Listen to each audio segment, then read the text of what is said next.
মহারাজ নরোত্তম ঠাকুর একটা কীর্তনের মধ্যে বলেছেন, সাধনে ভাবিবে যা পাইবে তাহা। এখন এই কথাটা পাইবে তাহা, এখন এই সাধনার কথা বলতে এটা কি সাধন? এটা মানে শুদ্ধ ভাব, এতে শুদ্ধ ভাব এলে করে সেই সাধন যাকে বলে শুদ্ধ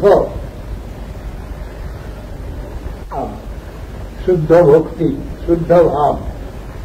এই যে বিশেষণ দেওয়া আছে দার্শনিক বিচারের মধ্যে, সেই জিনিসটা হলে,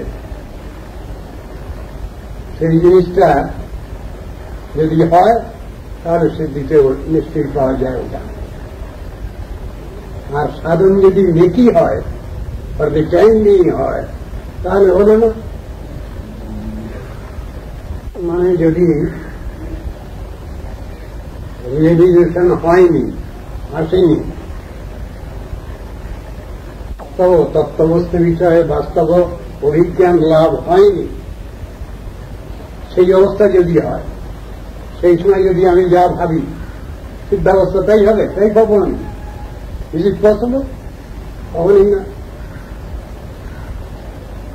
যখন সিদ্ধি লাভ হয়নি, আমি কেবলমাত্র সাধক সাধিকা পর্যায়ে আছি, সেই সময় আমি যা ভাবব সিদ্ধাবস্থায় তাই পেয়ে যাব। এত সহজ কথাটা কি? এত সহজ? বলাটা যত সহজ হলো, করাটা তত সহজ হলো না। Easy to say but difficult to perform, এই তো কথা।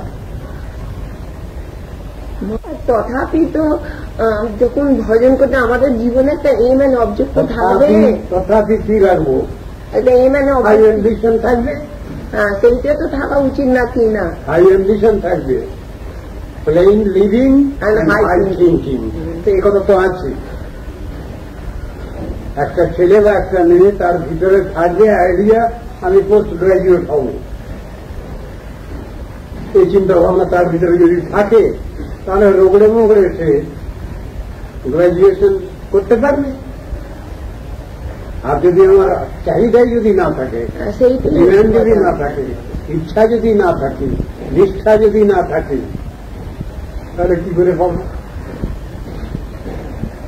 আর সে বিষয়ে বাস্তব অভিজ্ঞান যদি না থাকে, তাহলে আমি চাইব কি?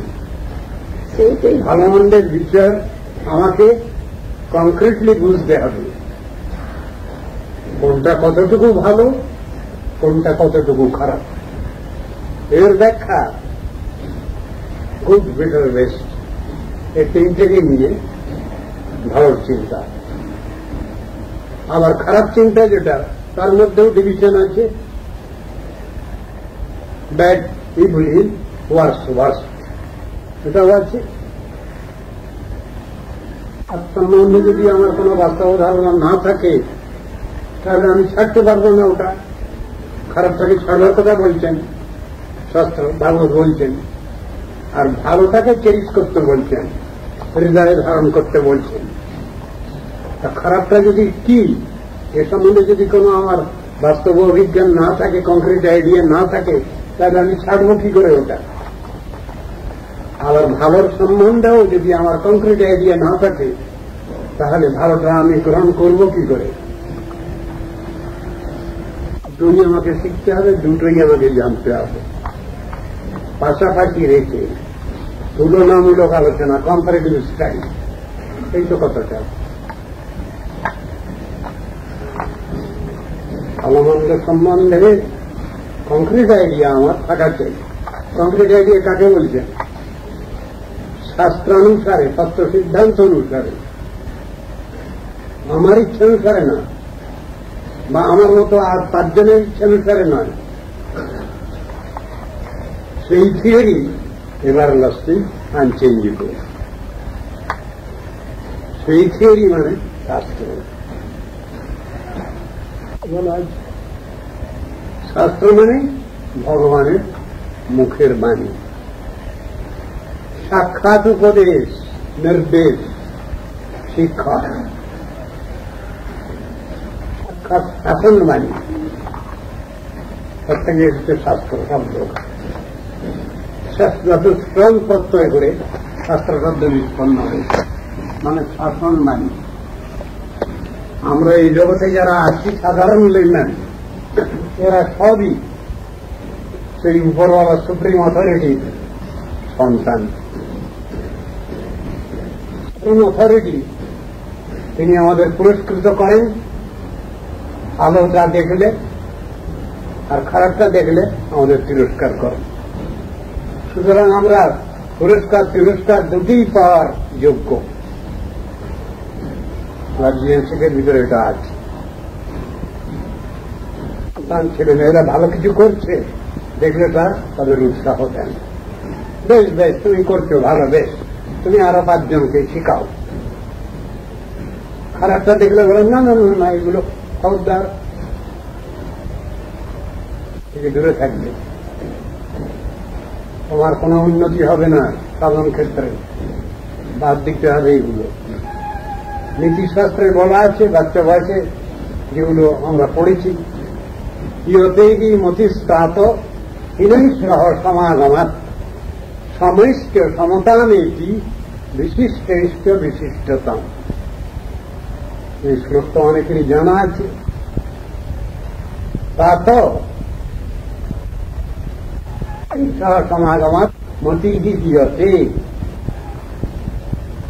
তোমার থেকে যার বুদ্ধি কম আছে তার সঙ্গে মিশো না তুমি। সমান সমান বুদ্ধি বিশিষ্ট লোকের সঙ্গে মেশো, তোমার বুদ্ধি সমানই থেকে যাবে, বাড়বে না। কিন্তু তোমার থেকে যে কিছু বেশি জানেন, বেশি বোঝেন, তার কাছে তুমি যাতায়াত করো, তাহলে তোমার লাভ আছে। তুমি শিখতে পারবে, জানতে পারবে, অধিক বুঝতে পারবে। বদ্ধজীবের স্বভাবই এটা। সে প্রথম মুখেই বিচার করতে চায়, আমি এটা করব, এই কাজে নামবো, এতে আমার কতটা লাভ হবে, কতটা লোকসান হবে, এটা সে অ্যাসেস করতে চায় প্রথমে। আইনও আছে দুনিয়ায়, তাই জগতের প্রত্যেকটা মানুষকে জিজ্ঞাসা করা হোক আপনি বা আপনারা কি চান, একই উত্তর আসবে। আমরা দুঃখ কষ্ট জ্বালা যন্ত্রণা কেউই চাই না, আমরা সবাই সুখ শান্তি চাই। একটা নেগেটিভ চাই, একটা পজিটিভ চাই। সোজা কথা, এর ভিতরে একটু চালাকি যাদুরে নেই। প্রত্যেকটি মানুষ ওয়ান অ্যান্ড অল, প্রত্যেকেই বুঝে বসে আছে আমরা দুঃখ কষ্ট চাই না, আনওয়ান্টেড ওঠায়। আর চাই যেটা সেটা হল সুখ শান্তি, শান্তি স্বাস্থ্য, এক কথায় উত্তর। তো ভাগবতের উত্তর দেওয়া আছে। ভাজন ঋষি, নবম ঋষি করভাজন, তার কাছে প্রশ্ন এসেছে, আমরা যে মানে ব্রহ্মাণ্ডে আছি, মায়ার বিভিন্ন রকম এতে আমরা সবই তো ভুলে আছি। বর্তমানে আমাদের অবস্থা, আমরা সব কি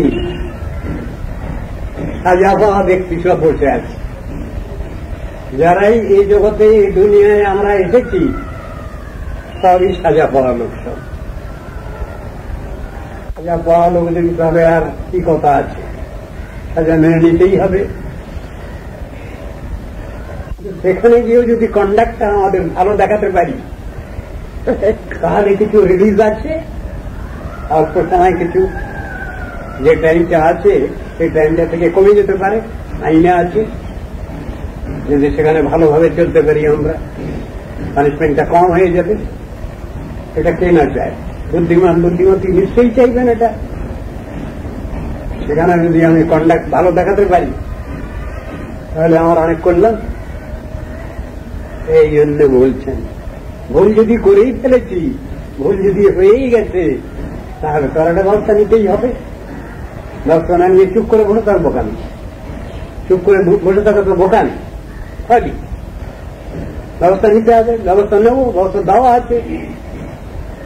ইংলিশ হোক বাই বিষয়ে বলা আছে শাস্ত্রে, আমি সেই পথ নেব, সেই ডিসিপ্লিন পালন করব। আমি শুধু থিওরিটিক্যাল নিয়ে থাকবো না। থিওরিটিক্যাল নিয়ে যারা থাকে তারা বোকা, প্র্যাকটিক্যাল শিখছে। থিওরিটিক্যাল দরকার হয়, দুটোই দরকার হয়, কিন্তু প্র্যাকটিক্যাল হলো আসল। প্র্যাকটিক্যাল পেন, প্র্যাকটিক্যাল লাইফ, এই কথাই বুঝানো আছে। প্র্যাকটিক্যাল নিয়ে চেষ্টা করবো।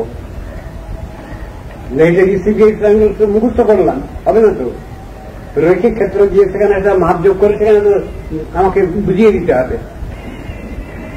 প্র্যাকটিক্যাল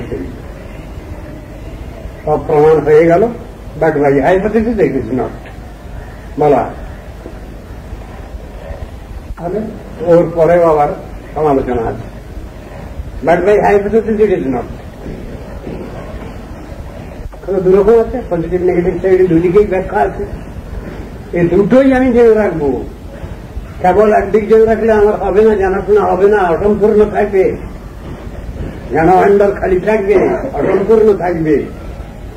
সুতরাং জ্ঞান মানেই হল সত্যম জ্ঞানং যদ অনন্তং ব্রহ্ম। পজিটিভ নেগেটিভ সাইডে সবটাই তার জানা থাকবে। তার মানে হল পূর্ণ জ্ঞান লাভ। জ্ঞান শব্দের ব্যাখ্যা কি দেওয়া হবে? জ্ঞান শব্দের ব্যাখ্যাটা হচ্ছে উপাস্য বস্তু প্রাপ্তি বিষয়ে যে ভগবত বিষয়নী বুদ্ধি, এইটাকেই বলে জ্ঞান, বাস্তব জ্ঞান। এই জ্ঞানই ভক্তি দান করেন, বা এই জ্ঞান ইকুয়াল টু ভক্তি বলা যায়। কেন? ভক্তির বিভিন্ন ক্যাটেগরি আছে, সেই ক্যাটেগরিতে চলে যাবে। আমি যদি প্রতিজ্ঞা করি ঠাকুরের কাছে যে আমি তোমার কথা মেনে চলব, আমি জেনেছি বুঝেছি বিভিন্নভাবে যে তোমাদের সেবা করা, আরাধনা করা, উপাসনা করাই হল আমার ফান্ডামেন্টাল প্রিন্সিপল, আমার বাউন্ডেড ডিউটি। এটা যদি আমি হৃদয়ে অনুভব করি, আরম্ভ হল লাইন। তখনই মহাপ্রভু ওখানে বলছেন, আরে ও হয়, আগে কহো। আর ওখান থেকে পজিটিভ আউটসাইড আরম্ভ হয়েছে। জ্ঞানের প্রয়োগ বুঝতে মানে হচ্ছে নির্বিশেষ জ্ঞান। জ্ঞানের মুখ্য লক্ষ্য হল আমি ভগবানের সঙ্গে মিশে যাব, বা ব্যাখ্যা করলে মানে হবে আমি ভগবান বনে যাব। ভগবান বনে যাব, এই যে এটা দুর্বুদ্ধি। একে শাস্ত্রে বলা হয়েছে অ্যানার্কিজম। রাষ্ট্রদ্রোহী যে ব্যক্তি, তার মুখে এরকম কথা শোভা পাবে, তারা ঠিক ঠিক ভাবে লয়াল, তাদের মুখে এই কথা কখনো শোভা পাবে না। তারা অ্যানার্কিস্ট, তারা জিহাদ ঘোষণা করছে সরকারের বিরুদ্ধে,